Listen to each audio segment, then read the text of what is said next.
Ever wondered how hackers break into computer systems? It's a question that fascinates a lot of us. But the reality is often less about frantic Hollywood-style typing and more about careful, methodical investigation. If you are curious about cybersecurity and want to take your very first steps into the world of ethical hacking, you are in the right place. Welcome to your beginner's guide to HackTheBox. In this video, I'm going to walk you through 4 of the easiest entry-level labs or boxes on the platform: Meow, Fawn, Dancing, and Redeemer. These are designed to teach you the absolute fundamentals. We will go step by step, and I'll explain everything we do, and more importantly, why we are doing it. By the end of this video, you will have a real practical understanding of the initial stages of a penetration test, and you will have conquered your first 4 machines. Let's get started. So we will start with the Meow machine and we will spawn it. Meow is a perfect starting point.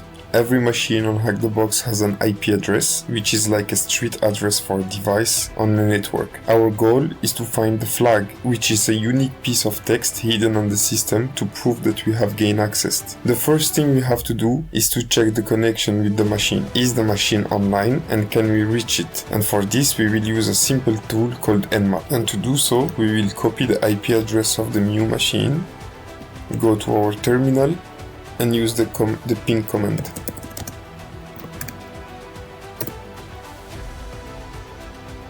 You should see replies coming back from the IP address. This tells us the machine is up and running.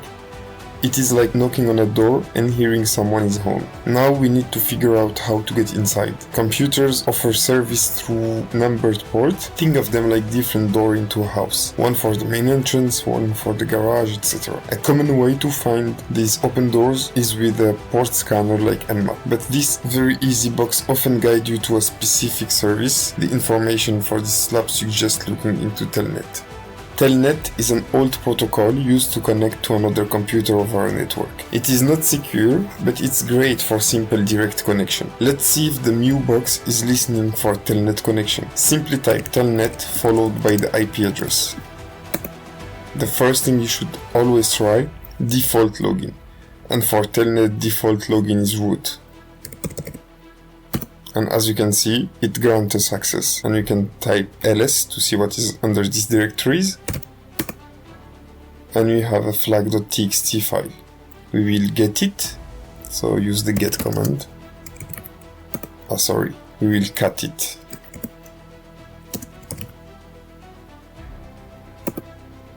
And here we have our flag. So the first machine is already pawned. We can exit it. Stop the machine here. You can paste the flag here. I have already done it. And we can go through the next one, which is Fawn. We spawn the target. The same way that we did for Meow, we will do for Fawn. We will see if the target is up and running. So we ping it. We have our response, meaning the target is up. And here we will need to do a bit of our own digging to find how we will get in. This is where we introduce the single most important tool for network penetration, which is Nmap. Nmap, or Network Mapper, is a tool that scans our target and tells us which ports are open and what services are running on them. It's our way of checking all the doors and windows on the house. We will run a simple Nmap scan. No flag, we will just Nmap the machine. So this tells us that port 21 is open and that it runs FTP service. If you want to have more information about this FTP server, we can add the -sv flag. And here we can see that the FTP server, the service that is running, is VSFTPD 3.0.3. Sometimes, the specific version of a service can have a known vulnerability, but in this case, the key piece of information is that the FTP is available. Many FTP servers are configured to allow anonymous login, which means anyone can connect without password. So let's try this. The server will ask for a name, and for anonymous login the standard username is anonymous. So simply type anonymous. And for anonymous login, no password is required, so simply hit enter. And as you can see, we are logged in. Let's see what files are here, and the command to list files is obviously ls. We will add to it a flag -la to list also hidden directories and hidden files. And there it is, a file named flag.txt.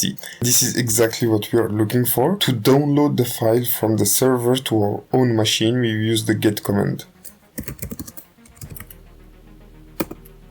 The file is now on our computer.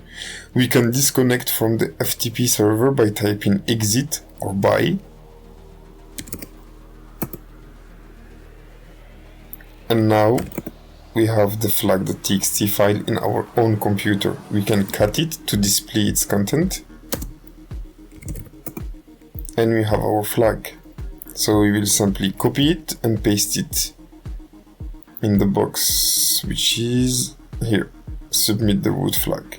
And this is the flag for Fawn. We used Nmap to discover an open service, identify the common misconfiguration with anonymous FTP, and logged in to retrieve the flag. This process of scanning, identifying, and connecting, it is the core loop of network hacking. Now we can go to the dancing machine.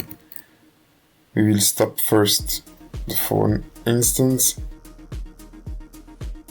and run the dancing box and wait for the machine to spawn. And you know the drill. We copy the IP and we check if it's running. And it is running. So we will start by a simple Nmap scan with the tag the SV flag to enumerate the version of the service.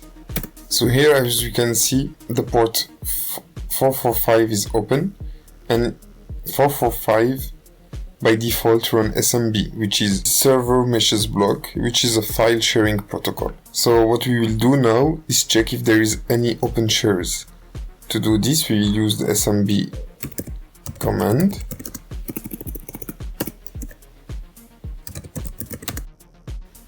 With the tag L and the IP address. And as you can see, a work share shares, so we will try to connect to it.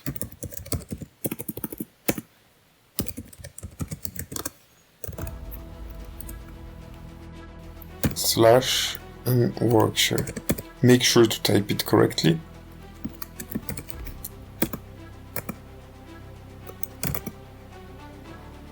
And we have two shares, one for James, one for Amy. We'll navigate through and go to the James one.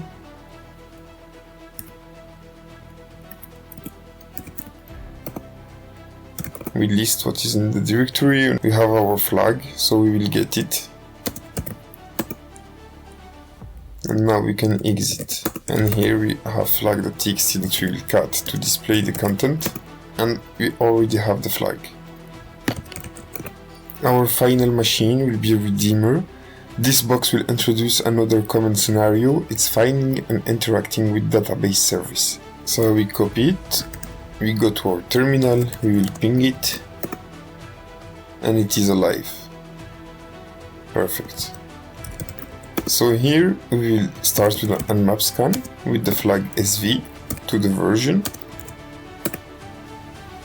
And as you can see, there is nothing, like the host is up and the first 1000 scan port give us no replies, nothing. Why? Because by default the nmap command, if you don't specify it, will only scan for the first 1000 port, and often you can have a port that is running in the port 3000 for example. So we will run again the nmap scan, but this time we will tell it to go from the port 1001, because from the first 1000 give us no response, to the 10,000th port.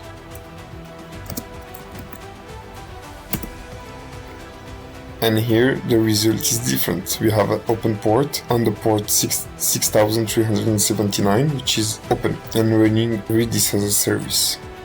And Redis is a very fast in-memory database. It is often used for caching data to speed up websites. Let's focus on that Redis port. A misconfigured Redis server can be goldmine. Redis has its own command line tool to interact with it, called Redis CLI. Let's use it to connect to the server. So we will simply use Redis CLI and specify the host with the H flag.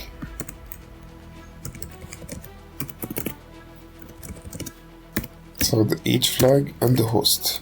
We are connected. This is a really bad misconfiguration since it doesn't ask us for credential. So we can run the info command to have more information about this Redis service. We can see that there is a version, the build, the model, etc. The OS running on it. This is a lot of data, but it can sometimes contain sensitive information. An even more direct command is keys.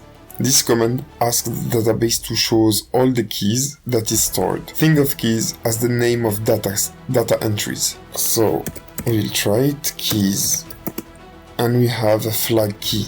To get the value associated with that key, we will use the get command. So get and flag. And as simple as that, we have our last flag.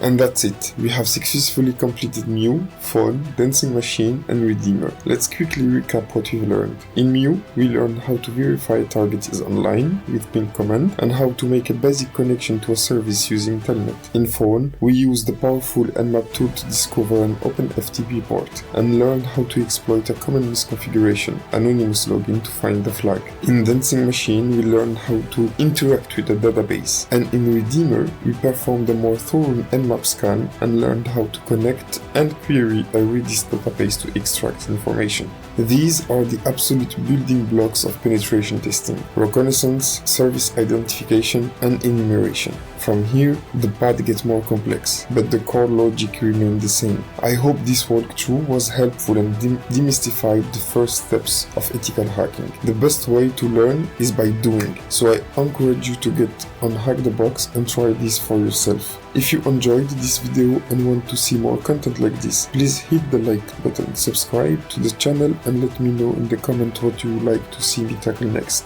Thanks for watching and happy hacking.